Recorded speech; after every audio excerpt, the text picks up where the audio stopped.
लोग कहते हैं मास पारायण करें, नवाह पारायण करें कि कितना करें, जितना समझ में आ जाए उतना करिए।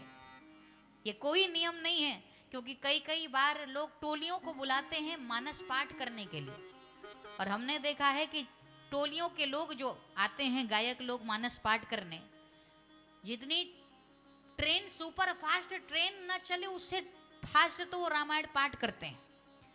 और कभी कभी क्या पढ़ा क्या लिखा कुछ समझ में नहीं आता महाराज, बस बढ़िया बढ़िया फिल्मी धुन पर गा लें और कितना अच्छा जमा लें, बस यही भाव होता है। लेकिन मेरा निवेदन आप सबसे यही है, केवल गाना ही नहीं है बल्कि इसको समझना है, और जितना समझ में आ जाए उतना ही पाठ करना शुरू कर दीजिए। एक दोहा समझ में आता है, एक ही पाठ करिए। और लोग पूछते हैं कि दिन कौन से दिन से शुरुआत करें, तो भैया अच्छा काम चाहे जिस दिन से शुरुआत करिए वो अच्छा ही होता है। और ठाकुर जी का नाम जब से आज से लीजिए, अभी से लीजिए, इसी पल से लीजिए, यह आपका सर्वथा कल्याण ही करेगा।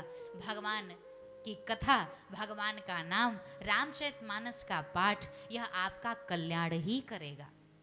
जिस तरीके से एक अग्नि होती है, माताओं अग्नि के पास हंस कर के कोई जाए, रो कर कोई जाए, गा कर जाए, चाहे जैसे जाए अग्नि जलाएगी ही ना। ऐसा तो नहीं है कि आप प्रेम से जा रहे हो तो अग्नि आपको शीतलता प्रदान करेगी।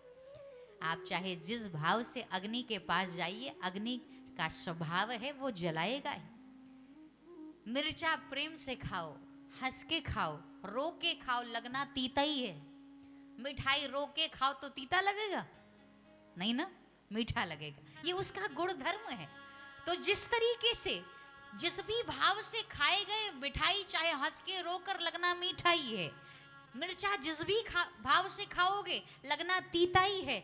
अग्नि के पास जिस भी भाव से जाया जाए, हंस कर, रो कर, गा कर, प्रेम से, करुण भाव से, अग्नि का स्वभाव ही है वो जलाएगा ही। वैसे भगवत नाम है, आप भाव कुभाव अनख आलसऊं, जिस भाव से लो, भाव से, कुभाव से, अभाव से, दुराव से, छिपाव से, चाहे जिस भाव से नाम ले, आपका राम नाम कल्याण ही करेगा। भगवान का नाम आपका तरोतारण ही करेगा, आपका उत्थान ही करेगा। यही भगवान नाम की विशेषता है।